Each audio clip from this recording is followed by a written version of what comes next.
ការធ្លាក់ចុះរបស់ប្រាក់យេនមានមូលហេតុគ្រឹះមកពីអត្រាការប្រាក់ពិតប្រាកដអវិជ្ជមានដែលមានន័យថាអត្រាផលចំណេញនៅតែទាបជាងអត្រាអតិផរណា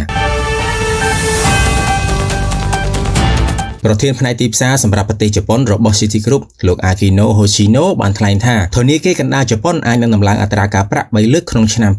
2026ដែលជាការកើនឡើងស្ទើរតែទ្វេដងនៃកម្រិតគោលនយោបាយបច្ចុប្បន្នប្រសិនបើភាពទន់ខ្សោយរបស់ប្រាក់យេននៅតែបន្តនេះបង្ហាញថាអត្រាប្តូរប្រាក់កំពុងក្លាយជាកត្តាចម្បងកត្តាសំខាន់នៅក្នុងការពិភាក្សាគោលនយោបាយរបស់ជប៉ុនក្នុងបទសម្ភាសន៍មួយជាមួយ Bloomberg លោក Hoshino បានអះអាងថាការធ្លាក់ចុះរបស់ប្រាក់យេនមានមូលហេតុគ្រឹះមកពីអត្រាការប្រាក់ពិតប្រាកដអវិជ្ជមានដែលមានន័យថាអត្រាផលចំណេញនៅតែទាបជាងអត្រាអតិផរណាហើយ BOJ ប្រហែលជាមិនមានជំរើសច្រើនទេក្រៅពីការឆ្លើយតបប្រសិនបើចង់ផ្លាស់ប្ដូរទិសដៅរូបិយប័ណ្ណលោកបានពិពណ៌នាសេណារីយ៉ូមួយថាប្រសិនបើអត្រាប្តូរប្រាក់យេនធៀបជាមួយប្រាក់ដុល្លារ USD JYP ឡើងលើស160យេនធៀបនឹង1ដុល្លារអាមេរិកវានឹងបង្កើនឱកាសឲ្យមានការដំឡើងអត្រាការប្រាក់នៅខែមេសាដោយអាចដំឡើងអត្រាការប្រាក់ពី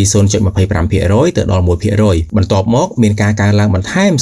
0.25% ទៀតនៅខែកក្កដាហើយអាចនឹងមានការដំឡើងលើកទី3នៅចុងឆ្នាំប្រសិនបើប្រាក់យេននៅតែទន់ខ្សោយផ្លូវគោលនយោបាយនេះមានលក្ខណៈគាំទ្រឲ្យប្រាក់យេនឡើងថ្លៃជាងទស្សនៈរួមរបស់ទីផ្សារដែលជាទូទៅរំពឹងថាជំហានបន្ទាប់របស់ BOJ នៅតែប្រើពេលជាច្រើនខែហើយភាគច្រើនផ្ដោតទៅលើពាក់កណ្ដាលឆ្នាំជាងការដំឡើងនៅខែមេសារបាយការណ៍របស់ Reuters ក៏បានបញ្ជាក់ផងដែរថាមន្ត្រីគោលនយោបាយមួយចំនួនមើលឃើញថាអាចមានលំហធ្វើឲ្យសកម្មភាពលឿនជាងនេះប្រសិនបើប្រាក់យេនទន់ខ្សោយគម្រាមកំហែងនិងពង្រីកសម្ពាធអតិផរណាដោយធ្វើឲ្យជម្រើសខែមេសាចូលក្នុងការពិចារណាទោះបីជាការរំពឹងទូទៅនៅតែថា BOJ នឹងរក្សាអត្រាថេរនៅកិច្ចប្រជុំបន្ទាប់ក៏ដោយលោក Hoshino ក៏បានលើកឡើងពីបណ្ដាញលំហូរទុនផងដែរប្រសិនបើអត្រាផលចំណេញនៅជប៉ុនជាពិសេសបំណុលរដ្ឋាភិបាលរយៈពេល10ឆ្នាំកើនឡើងដល់កម្រិតលើអត្រាអតិផរណាស្ថាប័នហិរញ្ញវត្ថុក្នុងស្រុកអាចពិចារណាបង្វែរទុនពីការវិនិយោគក្រៅប្រទេសត្រឡប់មកវិនិយោគក្នុងទីផ្សារបំណុលជប៉ុនវិញតាមទស្សនៈរបស់លោកកង្វះជម្រើសអត្រាផលចំណេញដែលទាក់ទាញនៅក្នុងស្រុកគឺជាមូលហេតុមួយដែលធ្វើឲ្យប្រាក់យេននៅតែទន់ខ្សោយយូរមកនេះ